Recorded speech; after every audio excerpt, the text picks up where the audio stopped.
স্লোগানে স্লোগানে রাতভর উত্তাল শাহবাগ। দাবি একটাই, ওসমান হাদির খুনিদের গ্রেপ্তার ও বিচার, যেখানে প্রচন্ড শীত উপেক্ষা করে সামিল হন নারী, শিশু সহ সর্বস্তরের মানুষ।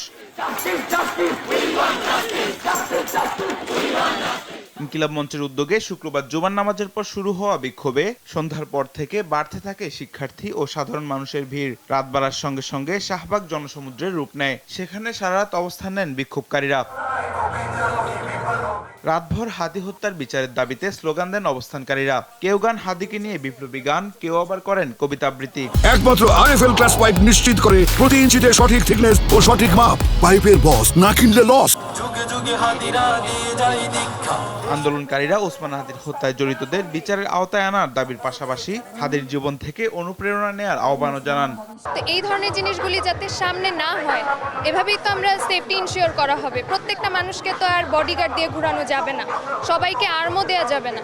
তো এই দিক থেকে ল এনফোর্সমেন্টের মাধ্যমে নিশ্চিত করতে পারবে। যে স্বরাষ্ট্র উপদেষ্টা যিনি একেবারেই কাজ করছেন না, তিনি চেয়ারে চেয়ারে বসে শুধু অপেক্ষা করছেন কিভাবে একটা আসামি পালিয়ে যায়। আমরা হয়তো আর পাবো না হাদি ভাইয়ের মতন। হাদি ভাই আমাদের মাঝে থাকবে।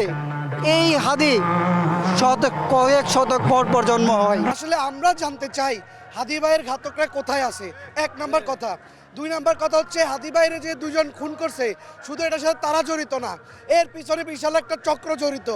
এই দেশের স্টাবলিশমেন্ট, ভারতীয় আধিপত্যবাদ যারা এই দেশে জারি রাখতে চায়, তারা এটার সাথে জড়িত। এবং বাইরের দেশের কেউ জড়িত কিনা, এগুলো আমাদেরকে উপদেষ্টা অবশ্যই জানাতে হবে।